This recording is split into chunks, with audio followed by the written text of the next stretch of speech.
وحشت قبر اور اس کے پڑھنے کے دو اہم ترین طریقے۔ ایک نماز کہ جو انسان اپنی جانب سے اپنے مرحوم کے مرنے والے کے لیے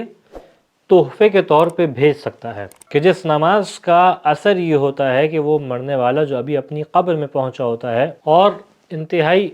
وحشت کے اندر اپنی قبر کے اندر ہوتا ہے، پریشانی کے اندر ہوتا ہے، اس نئے مقام پہ قبر کے اندھیرے میں وحشت زدہ ہو رہا ہوتا ہے، یہ وہ نماز ہے جو مرنے والے کی اس وحشت کو دور کرتی ہے۔ گویا اس کی قبر میں ایک نور کی کیفیت میں گویا جاتی ہے اور اس کی مشکل کو آسان کرتی ہے۔ دنیا میں تو ہم اپنے چاہنے والوں کو تحفے دیتے رہتے ہیں، لیکن وہ وقت کہ جب ہمارے چاہنے والے کو سب سے زیادہ جس تحفے کی ضرورت ہے، ان تحفوں میں سے ایک تحفہ نماز وحشت قبر ہے، کہ جس موقع پہ ہمارے مرنے والے کو، ہمارے عزیز کو، ہمارے اس عمل کے ذریعے سے اس کی کئی مشکلات ہیں جو آسان ہو سکتی ہیں۔ اس کے پڑھنے کے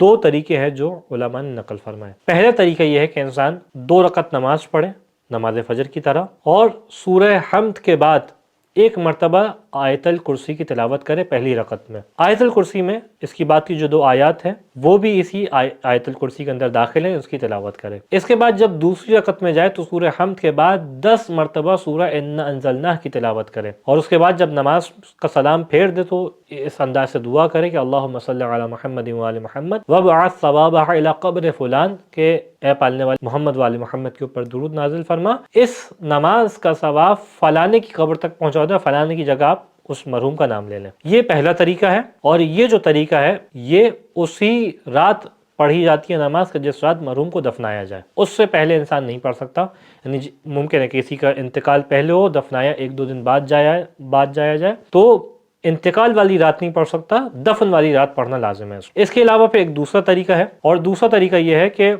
2 رکعت نماز پڑھے فجر کی طرح، پہلی رکعت میں سورہ حمد کے بعد 2 مرتبہ سورہ توحید کی تلاوت کرے، سورہ قل هو اللہ احد کی تلاوت کرے 2 دفعہ، اور پھر اس کے بعد دوسری رکعت میں سورہ حمد کے بعد 10 مرتبہ سورہ تکاثر کی تلاوت کرے، اور پھر اپنی نماز کو ختم کرے عام طریقے سے جس طریقے سے فجر کی نماز پڑھتا ہے، اور نماز کو ختم کرنے کے بعد اس انداز سے دعا کرے اللہم صلی علی محمد وآل محمد وابعث ثوابہ الی قبر فلان، کہ پالنے والے محمد وآل محمد کے اوپر درود نازل فرما اور اس نماز کا ثواب فلانے کی قبر تک پہنچا دے، اور فلانے کی جگہ آپ کو اس مرحوم کا نام لینا ہے۔ یہ جو دوسرا طریقہ ہے نماز کا، اس میں جو ہمارے پاس روایات موجود ہیں اور جو فتویٰ موجود ہے آیت اللہ الثانی کا، وہ یہ ہے کہ یہ موت کی رات میں بھی پڑھی جا سکتی ہے۔ یعنی فرض کر لیں کہ ایک شخص کا انتقال ہو اور 2 دن بعد اس کی تدفین کی جائے، تو یہ اس رات کو بھی پڑھی جا سکتی ہے جس رات اس کا انتقال ہوا ہے، اور اس رات کو بھی پڑھی جا سکتی ہے جس رات جو ہے اس کو دفن کیا جا رہا ہے۔